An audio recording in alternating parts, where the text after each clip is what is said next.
Pozdravljeni. Mislim, da smo se že kar v velikem številu nabrali, verjetno pa bo še kdo malo kasneje se nam pridružil. Tokrat vam predstavljamo Špelo Frljic, ki jo verjetno marsikdo med vami pozna po njeni knjigi Bleščivka. Pa verjetno še kdo tudi kakšne pravljice kdaj posluša, ne, Špela in tako naprej, jo tudi verjetno že kdaj spoznal. No, tokrat je pa v okviru povabljena, v okviru festivala Najst, literarnega, ki poteka pod pokroviteljstvom Javne agencije za knjigo in se dogaja že od 1. septembra na Pilovi spletni strani. Tam je že kar nekaj zgodb se nabralo, pesmi, fotografij in nekaj stripov. Zdaj bi pa radi še majčkeno bolj na široko povabili k sodelovanju in tudi mogoče povedali, kako se tak nasvet, a ne, Špela, to boš ti bolj seveda potem povedala v nadaljevanju, kako se fajn zgodbo napiše oziroma kaj je priporočljivo paziti in kaj ne. Skratka, 5 najboljših iz vsake kategorije bomo potem povabili k podelitvi priznanj. V začetku decembra bomo imeli tako prireditev, še malo glasbe in srečanje s pisatelji, pesniki, striparji in seveda nagrade, tako da kar pogumno k pisanju pesmi in risanju stripov. Zdaj mi smo že posneli tudi par podcastov, ki bodo tudi naloženi na naši spletni strani pod gumbom festival in tam bo lahko tudi, kdor ima kakšna vprašanja, napiše vprašanja in bo dobil iz uredniške strani odgovor, kaj in kako. Do 31.11. imate čas, oziroma če so prisotni tudi učitelji, imajo vaši učenci čas, da napišejo ali zgodbo, ali strip, ponavljam, ali posnamejo fotografijo, ali napišejo pesem, tematsko o stiskah, nemiru in tesnobi najstnikov. Zakaj smo zbrali to tematiko? Ker že sicer otroci veliko pišejo na to in veliko pisem je za naše svetovalce, kjer zelo potožijo o stiskah, ki jih imajo. Zdaj pa, da ne bom predolga, kar povabim Špelo Frljic k pripovedovanju, kako napišeš dobro zgodbo.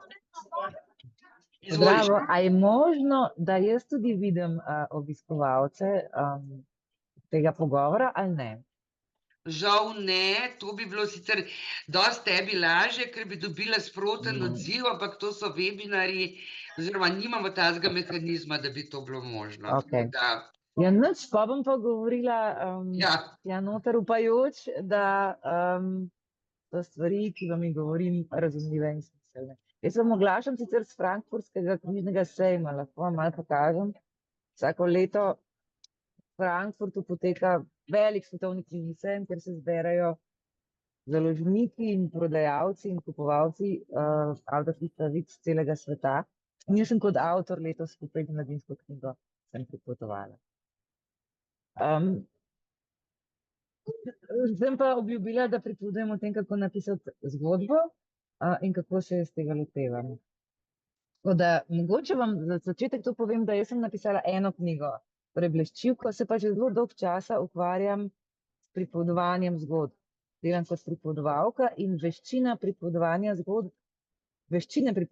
sem se v resnici naučila na ta način, da sem pripovedovala in potem to uporabila tudi pri pisanju knjige. Če sami pišete ali pa če že dolgo pišete, veste, da mora človek pač vaditi. Več ko pišeš, bolje ti gre. Večkrat, ko napišeš zgodbo, boljše nastajajo. Da ni druge poti in da včasih pač ne gre in da zgodba, take so moje izkušnje, če imate vi to srečo, da se lotite, pa grejo prsti po tipkovnici in pride takoj nekaj dobrega ven, imate res srečo, jaz je nimam. Jaz kar delam in vadim in popravljam. In potem, ko sem zadovoljna, se mi zdi, da je lahko pošljem naprej. Meni se zdi sicer, da smo lahko zelo različni, kako pišemo, in da je dobro vedeti in zase ugotoviti, na kakšen način najlažje pristopati k pisanju. Recimo, jaz osebno sem zelo vizualen tip, kar pomeni, da veliko izhajam iz slik. In da tudi, ko pišem, če ste brali Bleščivko, ste mogoče opazili, zelo rada pišem na tak način, da si bralci živo predstavljajo, kaj se je zgodilo v zgodbi. Kar pomeni, da tudi svoje navdihe za zgodbo zelo pogosto iščem v nekih vizualnih podobah, ali pa v filmih, ali pa recimo nad kakšnimi vizualnimi umetniki. Vem, da so nekateri ljudje zelo slišni in da jim je blizu nek zvok, ki jih to lahko pripelje, oziroma da če si nastaviš neko glasbeno podlago, ti lahko pomaga pri vzpostavljanju razpoloženja, ki ga želiš doseči v zgodbi. Nekateri pišejo tako, da si naredijo načrt od začetka do konca, pa se ga potem držijo in jim ta načrt pomaga. Jaz sem kaotična in dajem na kup vse, kar mi pride na pamet, in potem uredimo neko celoto. Tako da se mi zdi, da najprej, kar mora avtor ugotoviti, zase včasih to traja kar nekaj let, je, da ugotoviš sam zase, kaj ti najbolj ustreza in najdeš svoj način ustvarjanja. Lahko vam povem konkretno, da ne bom preveč abstraktno govorila o teh mojih pisateljskih prijemih, kako sem se lotevala pisanja Bleščivke. Bleščivka je, kot veste, fantazijski roman, ampak to ne pomeni, da ni močno pripet na resničnost. Jaz zelo verjamem, da se sploh fantazijski romani, če jih želiš, da so kredibilni, da jih moraš v resnici zelo jasno pripet na neko realnost in da moraš vzpostaviti svet, ki ima logiko, ki je prepričljiva, ki stoji. Da ni, tudi če pišeš domišljijsko zgodbo, da ni vse mogoče. Zapravo, da mora imeti nek smisel. In jaz sem Bleščivko zgodbo o tem blokovskem naselju pripela na eno zelo konkretno naselje. Lahko vam kar povem, da recimo zadnjič sem se srečala z bralci na osnovni šoli Danile Kumar. Mogoče celo kdo med vami, ko smo se srečali v 8. in 9. razred, govorili smo o Bleščivki in so me vprašali, če sem imela v mislih kakšno konkretno blokovsko naselje, ker jih zelo spominja na blokovsko naselje, v kateri nekateri od njih prebivajo. In sem kar po resnici povedala, da ja, in da sem imela v mislih eno naselje v Kranju, Zlato polje, ima enake bloke, majhna stopnišča in taka stanovanja, da se vse sliši skozi. In da tam živi moja tašča, babica od mojega otroka in pogosto hodim po teh stopnicah. In sem to izkušnjo teh stopnic prenesla v zgodbo. In še marsikaj drugega, no.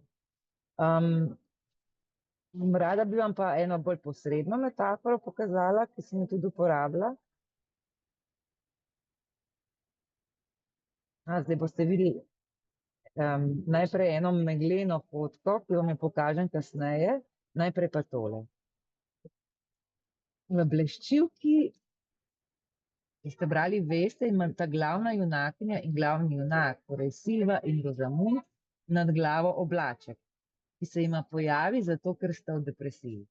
To je bil nek način, tako sem poskušala zelo plastično pokazati, da sta žalostna, da sta depresivna, da sta bolna, da se pravi, da sta v neki stiski v resnici. In sem to pač zato uporabila podobo, da se jima je nad glavo pojavil oblaček, ki ju ne zapusti. Kamorkoli gresta ona dva, ima ta oblaček sledi. Misel o tem oblaku je pa prišla z neke razstave, ki sem jo gledala nekoč, ker je mislim, da je flamski avtor, pa ne vem, da je za besedo, lahko pa pobrskam, kdo je to bil, raziskoval, ali lahko človek ustvari v galeriji take pogoje, da lahko ustvari lastno vreme. In je ugotovil, da lahko vzpostavi v galeriji konkretno tak tlak, tako vlažnost, take pogoje in dejansko ustvari oblaček. Prav, da se je dal baje, jaz sem to videla samo na fotografijah, hoditi med oblaki po galeriji. In se mi zdelo, kako pametno, kako prebrisan, da se en umetnik loti tega, da ustvari lastno vreme. In je to zanimivo vprašanje. Vsa ta misel se je v bistvu preselila v Bleščivko, ker se veste, ne samo, da imajo torej osebe lastno vreme, kar je prispodoba za to, da imajo lastna občutja. Tudi naselje ima lastno vreme, ki bolj kot so oni tesnobni, tudi vreme postaja bolj tesnobno. Tako. Zdaj sem že počasi v resnici začela govoriti o tem, na kar sem se v bistvu hotela navezati, ker letos pišete svoje prispevke tudi na temo tesnob in stisk. In sem razmišljala o tem, na kakšen način sem v bleščivki v resnici jaz razmišljala, ker bleščivka je tudi, lahko jo tako bereš kot zgodbo o kolektivni tesnobi, a ne? To se pravi o tem, kako v naselju, kjer so prebivalci starejši, kako se vreme spreminja in kako je vedno bolj megleno, zato ker jih je vedno bolj strah. Zaprav, tukaj je neka povezava, ki se mi je zdela zelo uporabna, da vreme uporabiš za sliko notranjega občutja. To ni nov izum. Najbrž ste že brali kakšno pesem tako, kjer pesnik poveže svoje občutja z vremenom, ali pa kakšen drug roman, kjer pisateljica poveže neko občutje z vremenom. Pogosto se to dogaja tudi v kakšnih pesmih, v kakšnih komadih, v kakšnih filmih. Če kdo žalosten dežuje, če smo vsi veseli, je sonce. Zaprav neka zelo samoumevna povezava je, da občutje vremena povezujemo z notranjim občutjem. Je pa to lahko zelo učinkovit postopek, a ne? Da ustvariš občutje bralcu, da opišeš vreme, ki se dogaja. Je pa ta moja izkušnja, ta povezava strahu in megle v resnici tudi osebna. In vam povem zdaj eno zgodbo tukaj, ki se je našla v pisanju, v bleščivki in je v resnici avtobiografska. In govori o tem, kako so se jaz in, evo, to je bleščivka in naselje, da vam še to pokažem, blokovško naselje, ki ga potem ilustratorka Tereza Prepadnik tudi ilustrirala, kot vidite, in dala noter, če pogledate natančno, tale Metlichov kiosk rdeči, ki se mi zdi tudi tak lep detajl, ki pripomore k vidibilnosti. Tole je tale fotografija.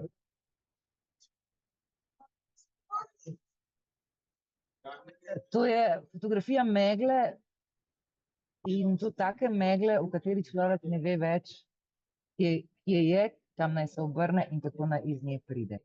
To je ena fotografija enega dogodka, ki se nam je zgodil meni in mojemu fantu, ko sva potovala v Skandinavijo. V bistvu sva šla na Nordkap z avtom, ko sva bila študenta. In ko sva prišla do Nordkapa, sva tik pred Nordkapom, pred zadnjo rampo, se odločila, da ne bova šla naprej, ker je bilo tako megleno. In sva rekla, da bo šla raje na nek hrib, ki je stal tam zraven, da se bo mogoče od tam kaj bolj videti. In sva zakorakala na ta hrib in ko sva prišla na vrh, se je spustila taka megla, da sva izgubila občutek za smer. Da nisva več vedela, od kje sva prišla in kam morava iti. In veste, da je tako, da če se zgubiš nekje na domačem terenu in pade megla, je nekako slutiš, kam je treba iti, oziroma te je manj strah. Je mogoče tudi hecno, da megla lahko tako spremeni občutek. Če se pa zgubiš nekje v tuji deželi, v tuji državi, na nekem čist nepoznanem okolju, je pa to kar srhljiva izkušnja, no. Torej, midva sva se tukaj noter zgubila in za nekaj trenutkov nisva vedela, kam naj greva. In te fotografije vam ne bom pokazala, ampak za spomin imam eno fotografijo, ki so si naredila selfie in oba dva strah v očeh. Resničen strah. Resno je bilo strah. Potem sva žvižgala, to je ta nek, premaguje strah na neke načine, in se je oglasil nek ptič, ki je odžvižgal nazaj. In potem sem žvižgala spet in je ptič zažvižgal nazaj in tam z nekim norveškim ptičem pogovarjala. In to je ideja, ki te prešine in je trapasto v resnici. Vsaj takrat me je prešila in sem rekla, pa še ta ptič naj bo pripeljal ven. Ne, če greva za tem ptičem, bo menda prišla ven iz megle. In sem mu sledila. In je pripeljal v močvirje. Naenkrat je začel čmokati in se začela pogrezati, sem tam naokrog so bile ene lobanje teh malih glodavcev. In je bilo samo še bolj strašno. Tam se spomnim v tistem ocvirju, čmakajočem, sva nekaj časa kar stala, ko sem zaupala ne naprej, ne nazaj. In potem je ta zgodba je resnična in čeprav zveni prav neverjetno, so v daljavi zagledala neko luč. Se pravi, se je zdelo, da je najbrž tam cesta in nek avto, ki pelje, da morava iti v tisto smer in sva res šla in sva nazadnje prišla do ceste, po kateri je pripeljal očitno avtobus s celjsko registracijo, ki je bil malo više parkiran in tam neki Celjani, ki so naju rešili iz megle. Skratka, tako je zgodba, iz katere zelo živo lahko obnovim še vedno, tega je zdaj 20 let, še vedno lahko obnovim občutek strahu in izgubljenosti in občutek, ko si sredi megle in ne veš, kam iti.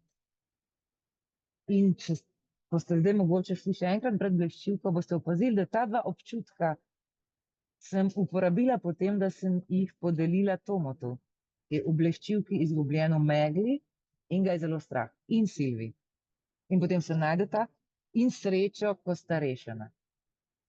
In na tak način se mi zdi, da ko pišeš domišljijsko zgodbo, lahko zelo uporabno ali pa zelo učinkovito uporabiš lastne izkušnje. Izkušnjo nekih zelo močnih čustev, dobrih ali pa slabih. In ti to pomaga, da domišljijsko zgodbo bolj kredibilno napišeš. Tako da jaz ves čas malo pustošim po svojemu življenju, tudi ko pišem domišljijske zgodbe in uporabljam neke te mala ali pa velika čustva. Tudi zaljubljenost ali pa nesrečna zaljubljenost ali pa obup, tako Tomo, če se spomnite, joka je zelo, zelo žalosten. Tudi ta občutek poznam. Samo da pač jih potem podeliš drugim junakom, ki si jih izmisliš. No? Tako da meni se zdi, da ko pišeš o nekih takih občutkih, ki so težko opisljivi, da domišljijske zgodbe lahko zelo pomagajo, da to čustvo podeliš nekomu drugemu, ki nisi ti. Da včasih je super, če pišeš o sebi in napišeš v prvi osebi in je potem taka osebno izpovedna pesem ali pa osebno izpovedna zgodba, lahko si pa izmisliš nekaj domišljijskega, pa je še vedno res, zato ker so čustva, o katerih pišeš, resnične. A ima to kakšen smisel za vas? Ker včasih je mogoče kar malo nerodno, pa ne bi napisal neke izkušnje, ki je težka v prvi osebi, pa bi vsi vedeli, kdo potem si. Vseeno pa imaš potrebo, da bi o tem pisal. In potem je to mogoče en tak način, da si lahko zelo iskren, ne pa preveč, ne želiš pa povedati nekih zelo osebnih stvari naravnost, ker ne želiš, da vsi povežejo to s tabo. Tako nekako. Zdaj pa mogoče, Jana, jaz lahko še kaj povem, ali bo mogoče kdo kaj vprašal na to temo? Absolutno lahko še kaj poveš, tole je bilo saj meni strašno zanimivo, zdaj nažalost publike ne vidva, ampak jaz mislim, da je za vse nas, ki se tudi ukvarjamo s pisanjem ali pa tudi radi kaj beremo, zelo zanimivo, kako se ti tega lotevaš in kako si se lotila bleščivke. Tako da izvoli, če pa še kakšno vprašanje, mi bo pa kolegica pomagala. Lahko pa vmes povem.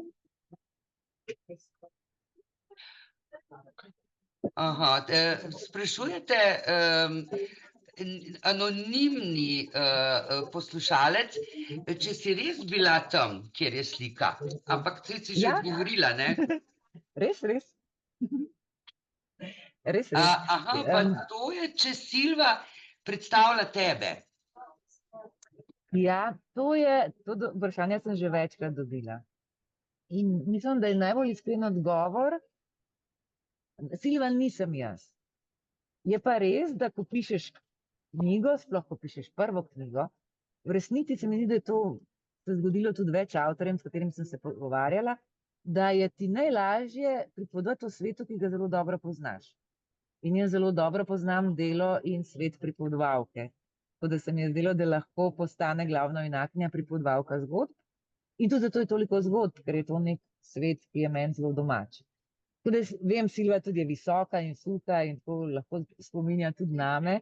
Malo sva si podobne, poznam tudi občutek, ki ga doživi Silva v smislu, da ima občutek, da nima nobene zgodbe več povedati. In tudi to je v resnici en način, da poveš, da si utrujen ali pa da rabiš res počitek. Ni pa povsem Silva. Nisem pa jaz povsem Silva, saj veste. Ampak se mi zdi, da v vsakem junaku je malo avtorja. Mal je tudi Tomo napisan po meni, mal sta tudi Tarbola pa Afra napisani, ali pa si želim, da bi bila jaz taka superstarka, kot sta Tarbola in Afra. In tako. A lahko tudi jaz majčkeno te vprašam?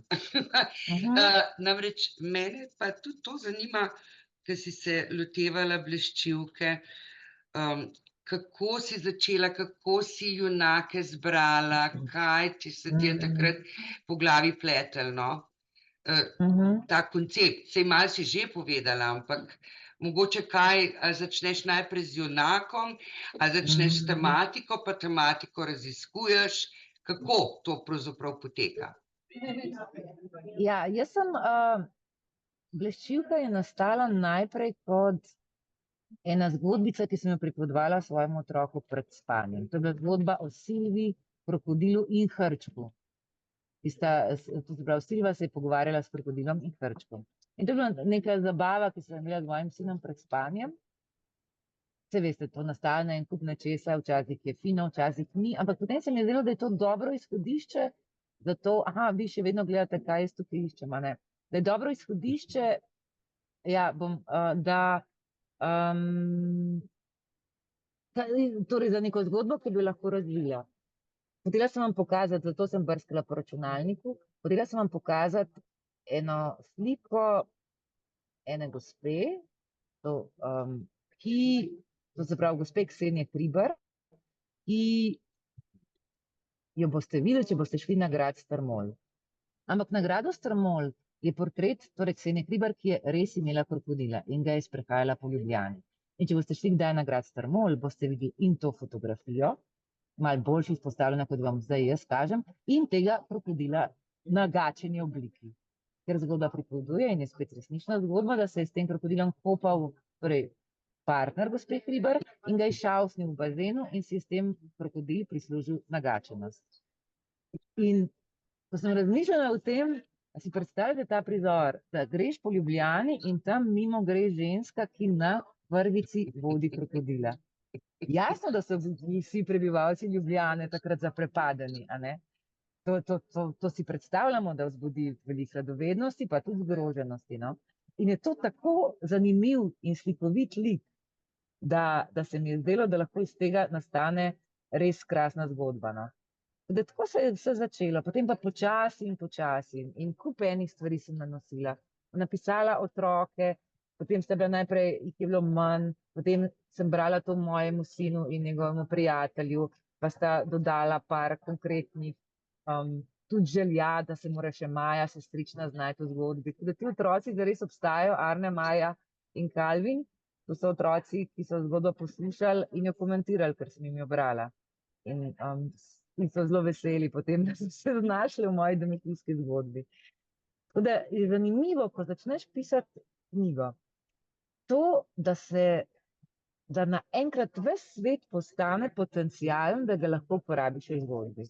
In ko hodiš po svetu, vidiš nekaj zanimivega in pomisliš, pa to je tako kot tale moj junak, pa tale hišnik je točno tak kot ta hišnik, ki ga v resnici poznam, tak godrnjav, ampak v resnici dober in prijazen.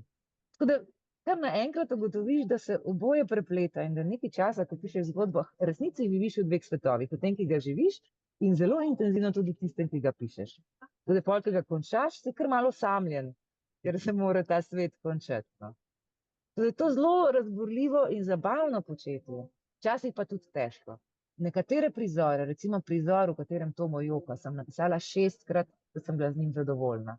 Ker se mi zdi, da je prizore, ki so težki, taki čustveno težki, najtežje napisati, zato da so prepričljivi in da so ganljivi, ker želiš na tak način, da tudi bralci nekako čutijo s tem glavnim junakom. Vi boste povedala, je uspelo, a vas takrat malo stisne pri srcu, ko pride do tega prizora? Več bralcev mi je to reklo, da to je pa tam je pa kar žalostno. Ampak na koncu je pa tudi veselo. Špela, Tako. še eno vprašanje je, če načrtuješ še kakšno knjigo, če jo imaš že v povojih? V povojih, zalivam zdaj to seme, ja. Sem posadila počasi. Počasi sem začela pisati novo knjigo, ampak mislim, da bo še trajalo nekaj časa, da jo dokončam, ker zdaj kar veliko nastopam po šolah, pripovedujem otrokom, zdaj vodim delavnice pripovedovanja za različne razrede in potem nimam časa pisati, ker kar pa je, ko želiš napisati malo daljšo stvar, pa ne moreš kar zjutraj 1 uro, pa potem tekati naokrog, pa spet se vrniti k pisanju. Rabim mir in zato, da se ostale stvari potišejo, da lahko zares se skoncentriram. Tako da čakam najprej, da bom imela malo miru v življenju, pa se potem napišem. No, potem ti pa želimo kar nekaj miru pravzaprav, a ne? Ja, Torej, en od naših poslušalcev, in gledalcev je še ga še zanima, če bi v tisto grozno, močvirje oziroma tisto grozen hrib z meglo še kdaj šla. Če bi tja še kdaj šla. vidiš, nisem prepričana. Se mi zdi, da so eni kraji, ki je čisto dovolj, če jih enkrat srečaš. Tudi ena ta izkušnja. Raj bi šla z veseljem še kam drugam, ampak tudi boljš opremljena, veste, pa tako da malo, vsaj kompas imaš s sabo, pa da imamo te GPS in da se potem nekako znajdeš. No. Mislim, zagotovo meni je lepo hoditi po nepoznanih poteh, pa rada se zgubljam. Ampak se moram počutiti varno znotraj tega zgubljanja. Ne ravno megli, ne? Ja, megla je prebrisana, to je to. Potem je nadaljnje vprašanje, kako si izdelala Rozamunda? Rozamund je kar zanimiva, ne? Ta je tudi meni največja uganka. Upam, da mi Blaž Šef ne bo zameril, ker to je spet ena zgodba, ki je povezana z njim. Blaž Šef je igralec v Mladinskem gledališču. Enkrat smo delali predstavo skupaj in je razlagal na eni od vaj, da on včasih si da kakšen orkester na zvočnike in potem oddirigira koncert. Ima svinčnik v roki in v sobi sam oddirigira koncert. In se mi zdelo, kako je to lep prizor, da nekdo dirigira glasbi, to se pravi ne orkestru, ampak dirigira samo radiju. In sem pol malo mu ta prizor ukradla in ga uporabila v knjigi. Ta zadnji prizor podajo vsi zvočnike na okna, a ne? In potem skupaj ustvarjajo koncert. V bistvu napisan potem, ker sem enkrat poslušala intervju s programskim vodjem festivala Ars Electronica v Linzu.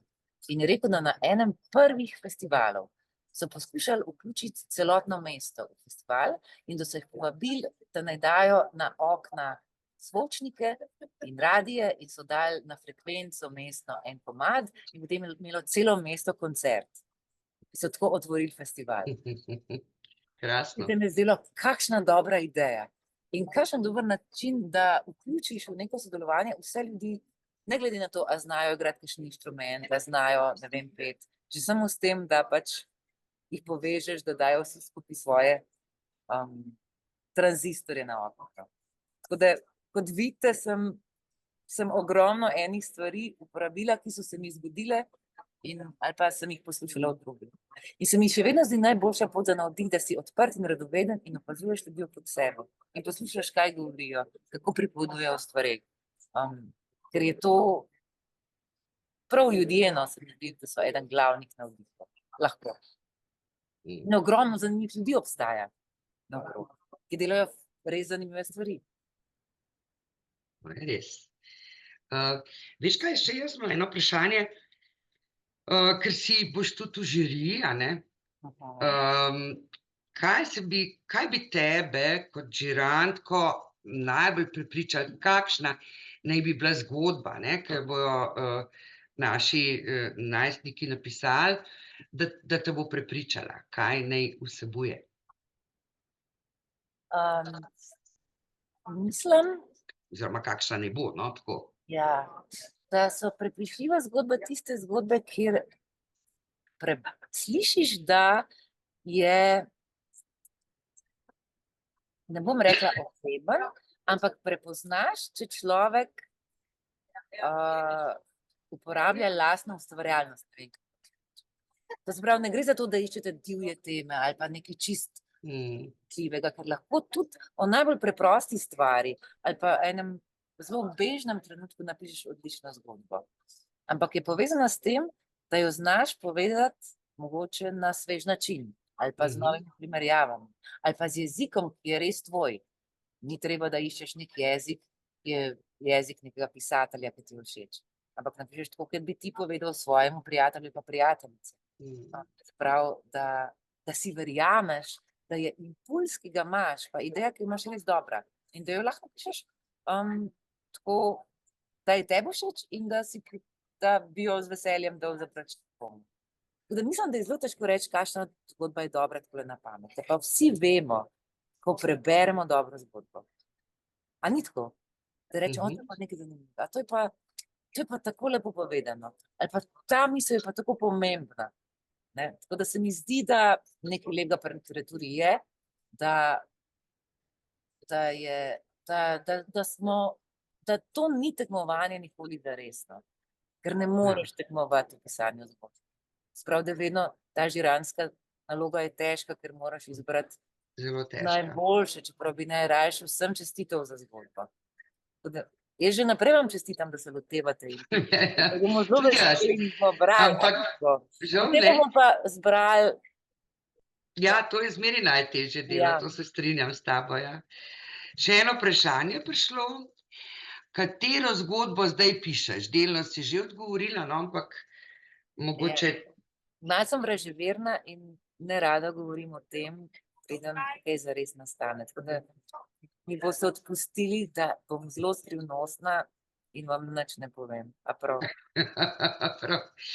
Pa imam pa še jaz še eno vprašanje. To pa čist mene tako zanima, pa mislim, da bi tudi naše poslušalce. Koliko ima povezave recimo branje s pisanjem? Če ti veliko bereš, a se to pozna pri pisanju in obratno?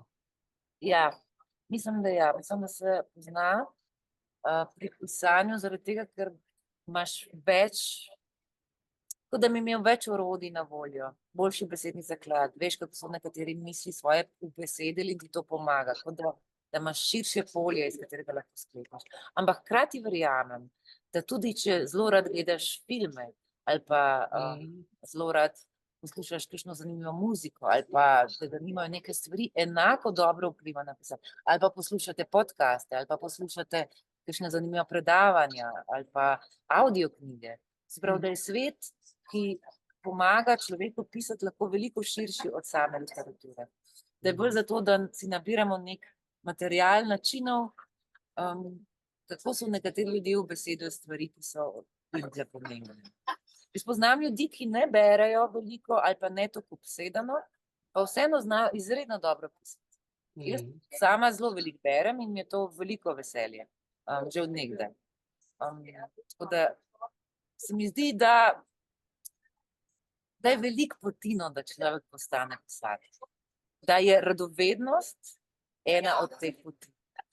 Pa seveda to, da imaš rad literaturo, da vidiš, da lahko z besedami nekaj poveš, da so tvoje besedno sredstvo. Ali pa narišeš, ali pa fotografiraš. Da najdeš svoj jezik. Ja, to si zdaj zelo lepo povedala, mogoče bi počasi, ker zdaj vidim, da ni več vprašanj, razen če bi ti še kaj dodala, Špela. Ta misel je bila krasna, zdaj nekako, če povežemo vse skupaj. Ampak bi te vsem vprašala, če imaš še kakšno dodatno misel, ker počasi se nam čas izteka. Jaz imam eno dodatno misel, ki je povezana recimo s pripovedovanjem. V pripovedovanju pravimo, da je pripovedovanje zgodb pomembno tudi zato, ker s tem, ko nekaj obesediš, bolje razumeš. Se pravi, da to pomeni, da ti to, da obesediš svoje notranje občutke, pomaga razumeti te svoje občutke. In da je to tako dobro. In potem lahko poveš tudi komu drugemu. In ko poveš komu drugemu, ti ta lahko pomaga, ali pa že to, da samo poveš, je lažje. Da je to ena taka odlična pot, da razumemo sami sebe bolje. sploh ko pride do nekih stisk in tesnob, je težko, če je to samo neka taka megla pa kepa. Takoj, ko ji daš zgodbo, je že lahko tudi zabavna, pa ne zabavna, ampak lahko imaš malo ironične distance ali pa prepoznaš tudi kaj lepega v tem, kar je prišlo. Tako da pripovedovanje je zelo stara umetnost. Ljudje smo preživeli tudi zaradi tega, ker smo si pripovedovali. Ko pravijo in se mi zdi kar res. Tako. Ja, to se zelo strinjam. Tudi zdravilno je, tako kot si že prej rekla. Zdaj bi nekako jaz tudi potem rekla vsem oziroma želela vsem našim najstnikom, naj vse to posrkajo, kar si ti danes povedala, od opazovanja ljudi do vsega tega, kar si zdaj ob koncu povedala. In ja, da bo naša žiranska pot zelo težka, to naj bo čim več zgodb, da bo težja. Tako je v življenju, vedno želimo malo težje stvari, kot je sicer običajno, da napredujemo. Tudi to je še lahko ena misel. Zdaj, očitno, kakšne ob koncu ni dodatnih vprašanj, tako da jaz bi se ti, Špela, res zahvalila za vse in še enkrat pozvala vse najstnike, naj se udeležijo festivala, naj napišejo zgodbo, že zaradi tega, kar je Špela zdaj ob koncu povedala, da sebe razbremeniš, da daš to ven, da pač se vse sorte zgodi, ko nekako besediš ene zadeve. Tako da, hvala lepa vsem za posluh, najlepša hvala pa tebi, Špela, za deljenje tvojih izkušenj. Ja. No, pozdravljeni.